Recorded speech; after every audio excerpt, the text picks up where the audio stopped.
Hello guys! Welcome to my channel. Support to this video. Magluto tayo ng paksiw na tilapia with gata. So meron tayong ingredients dito. Meron tayong onion. I-slice lang natin. At syempre meron din tayong garlic. So pitpitin natin, saka natin i-chop. Pwede ring i-mince or i-slice lang.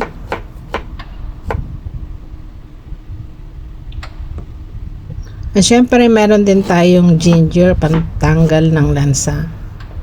So pitpitin natin para lumabas yung katas para malasa.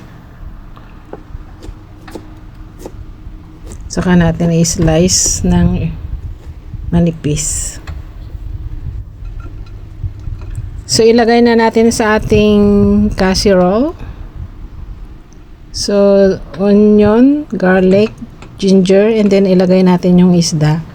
Then yung kalahati, ipaibabaw din natin yung onion, garlic, and ginger.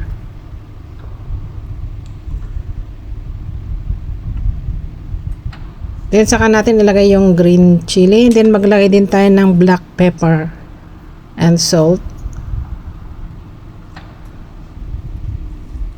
And maglagay din tayo ng vinegar. So yung ginamit kong vinegar dito ay red, and then magdagdag din tayo ng water. So pakuluan na natin guys.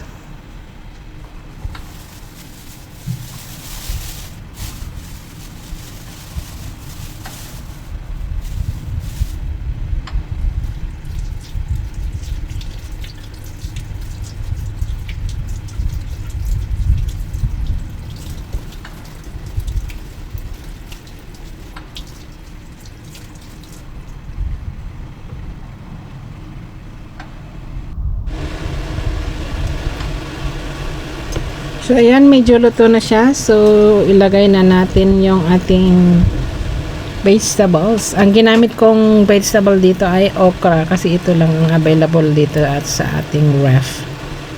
So ayan, then ilagay din natin yung ating coconut milk para iluto pa rin natin, i-boil pa rin natin hanggang ito ay manuot ang lasa sa isda. So ayan.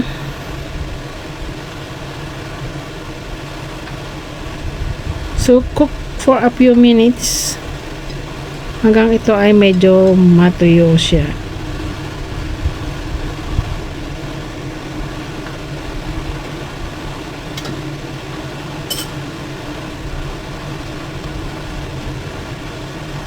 Masarap yung paksiw sa gata guys, na yung nagmamanti-mantika na siya, yung ganon. Ang sarap ng ganong paksiw sa gata or ginataan na isda. So ayan, medyo okay na. Maliit kasi yung ginamit kong casserole guys. So ayan, naglagay ako ng red chili para medyo may konting anghang. Kasi yung nilagay kong green chili ay hindi siya gaanong maanghang. So maglagay tayo ng red.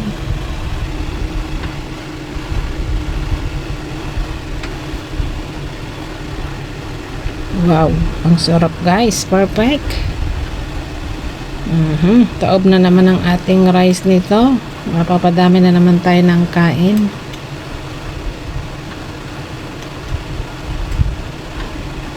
Ayan, naluto na guys. So inaantay ko na lang siya na mag-reduce konti yung sabaw.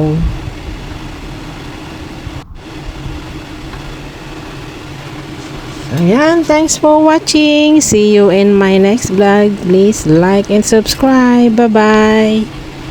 Kainan na guys. Let's eat.